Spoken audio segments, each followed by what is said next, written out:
Hey everybody, and thank you so much for joining me today here on Blind Whiskey Reviews, the most honest reviews on YouTube. As always, if you're liking the videos, don't forget, hit the subscribe button down below and click the bell notification. That way you'll know every time I'm uploading a new video and every time I'm starting a new live stream. Today, we're going to be doing yet another Speedy sample review.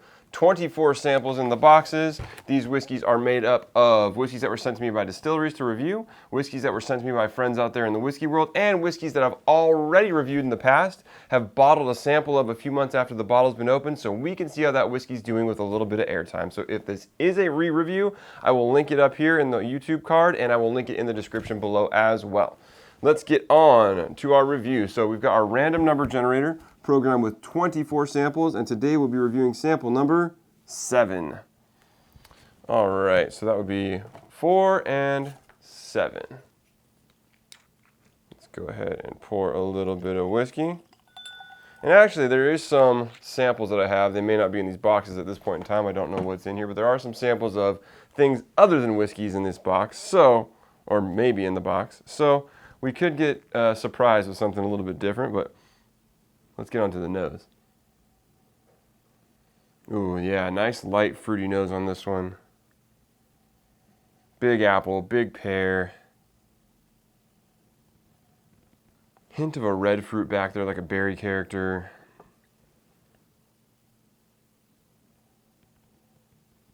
As of yet, I'm not picking up some of the more of the classic bourbon notes of like the brown sugar caramels, vanillas, woody notes. I'm not getting any of that. It's really, really overwhelmed by fruit. But smells great. I mean, I love a fruity nose on a whiskey. So let's see how the taste matches up. Cheers.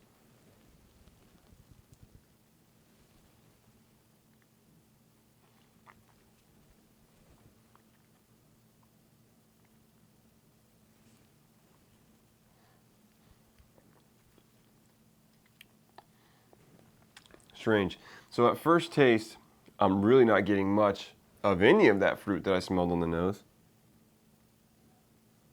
Still smelling that fruit, but let's give it one more taste and I'll start picking apart some of these flavor notes for you.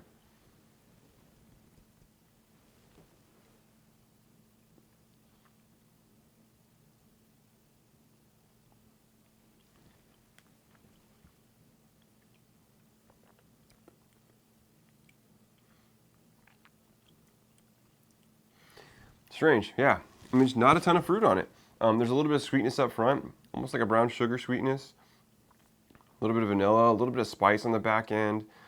A touch of a burn, although on the palate it feels very light. Like it feels very low proof, but on the tongue it's got a bit of a tingle. So I'm feeling like maybe it's a higher proof than what the initial feeling on your palate lets you think.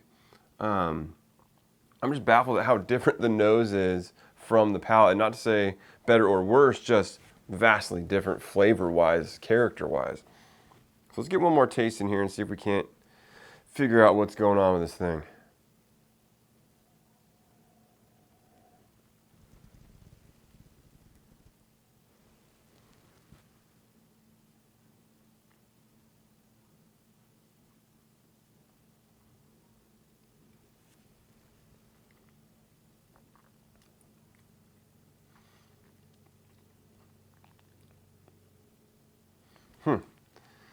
Yeah, so I'm going to stick with, I think that the burn I'm feeling on my tongue after the whiskey goes over the palate makes me feel like this is around the 90 proof range.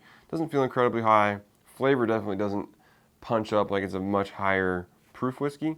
But there's that lingering burn on the tongue, so that always kind of throws me off. But flavor-wise, not overly complex. Like I said, a touch of sweetness, which quickly kind of turns into a little bit of a tannic bitterness and herbal quality at the back end.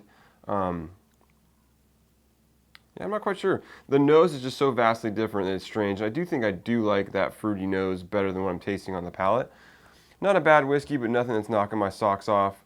For a Speedy sample review score, I'm going to give this one, it's not bad. It's perfectly drinkable, good whiskey, but I'm going to say it's a, or maybe N. It's right in that like 79, 80 ballpark. So I'll err on the side of caution and give it an 80. It's good whiskey? No. Yeah, 80. 80 feels right. We'll give it an 80, and let's find out what it is. This is Buffalo Trace. You know, that fruitiness made me think Buffalo Trace, but then the palate was so vastly different. So this was bottled right at about 3 months after I opened the bottle. I feel like it was probably tasting a little bit better right when I opened the bottle. I don't remember the score. I will put the original score of the review down on the screen below. Yeah, but this is a re-review. 90 proof, so we were right on there. The flavors just weren't popping like I remember this popping before, and like I know Buffalo Trace can. So it was definitely a good pour and a solid drinkable whiskey. Wasn't anything knocking your socks off and special, no, but definitely good. And like I said, I was just very baffled at how fruity the nose was and how there was almost zero fruit on the palate. So that was strange. But again, nothing was bad about it. It was just an odd thing to note. So what do you think of Buffalo Trace? Buffalo Trace is a very popular whiskey these days and a very popular distillery, so they get a ton of hype on all of their products. In some markets, even this whiskey at a $20 price point is allocated and almost impossible to get. So what is your opinion of Buffalo Trace? Leave a comment down below. And as always, you can follow me on Instagram and Twitter at blind_reviews. You can send me an email at blindwhiskeyreviews, that's whiskey with an E, @gmail.com. And until next time, cheers.